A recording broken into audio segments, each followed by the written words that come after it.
this. Yeah. So Magnus, thank you for joining me today. I wrote some questions here in my little book. I know there's a lot of waiting time doing the Tour de France, and I'm not gonna go into detail what you do while you wait, but could you tell me what was your screen time yesterday on your phone? Yeah, for sure a lot. I don't know. I'll have to check it. Yeah. But yeah, it's very easy now to sit on the phone and easy to bring the phone with you around. My guess is plus 5 hours. No, can I see yesterday? Yes, I think you can scroll maybe. I have average of 4.5 hours, but that's like in the last week. Okay. Can you press on yesterday maybe? 4 hours 25. Okay. So less than, that's fine. That's fine. It's a lot, I would say though. But yeah. Oh, that's nice. Okay, so I know you're from Bornholm, but I was actually wondering, what is the dream? If you weren't a cyclist, what was your dream job? Oh, it's a hard question because cycling took up a big part of my life already since I was a kid now, or at least like growing up. Yeah. So I was under education to be a bike mechanic, which I liked a lot, but that was the interest there now in bikes came obviously together now with riding a bike. So I don't know what it would have been if I wasn't a bike rider. Personally, I think you would be a fantastic fisherman. I know you like the adventures and to go out and just explore. Yeah, that could be interesting. But I've never done much fishing actually. Like I've done a lot of outdoor life, but never really fishing. Okay, perfect. But it's just an inspiration. Yeah. And then one thing I was wondering also about when we're talking about job is that I think you could be a good commentator once that you are finished with cycling, because you're not the average Joe, so to say. When you could you consider doing commentating on the races? Report? I don't know. It would be interesting.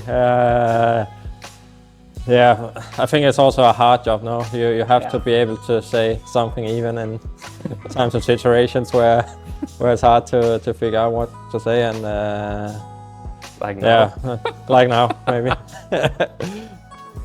Okay, I have to look in my little book again, just a second. This one is maybe more for the winter season, but how much do you squat? Yeah, I would like to say I squat double my body weight, but it's quite a few years since I did that. But I do go to the gym, and especially in the winter, but I kind of try to do it in the seasons as well. But after the Giro here, before the Tour, I didn't really have time to get back into the rhythm like before we would arrive here. So I haven't been doing any gym work since before the Giro, but usually it's up 120 maybe. I think this winter was up on 130, so still 10 kilos off.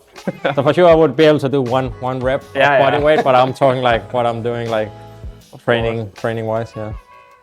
It's a lot more than me, but okay. Then this one is also quite. I'm looking very much forward to hear. Who's your biggest idol? Do you have one? No, I wouldn't say. I don't really have a big idol. I think now I'm in cycling now, but even as a young rider, I always just enjoy like watching the races without having any in particular. I think like being really young, I always cheered now on CSC, and before that on Team Mobile. But I haven't had like one big rider as an idol. But if you want to, but now at least you have the equipment to be able to ride like one of the riders from Team Mobile, because I know you're sponsored by Gillette, so you could take off all the hair here and then you would look like Bjarne. Yeah, and I am riding in pink clothes, yes, so I'm nearly there. I think you are quite close. Okay, and then this one is actually also we talk a lot about track like wind drag resistant and so on when you go out on the bike. And have you ever considered if the moustache was something to be taken off in terms of getting the last marginal gains? Yeah, I don't know. Yeah, maybe I have thought about it. I know, like, I haven't tested it, but I've seen other people like being testing like full beards, and actually the beard doesn't do a big difference. Okay. Basically nothing, or it can even sometimes be tested as faster. Okay. Because it sits like in already a turbulent area, and if you see like from the front of your face, like it's not out in a new, your silhouette wouldn't be any bigger from having a beard or not.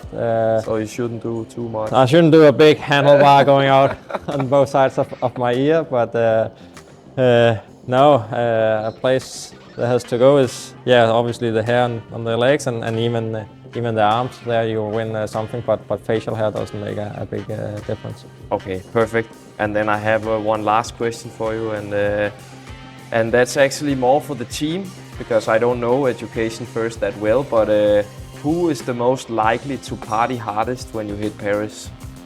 Oh, I think it used to be me, but I think the plan is my girlfriend is coming to Paris as long as I get there. Yeah. That might slow me down a little bit.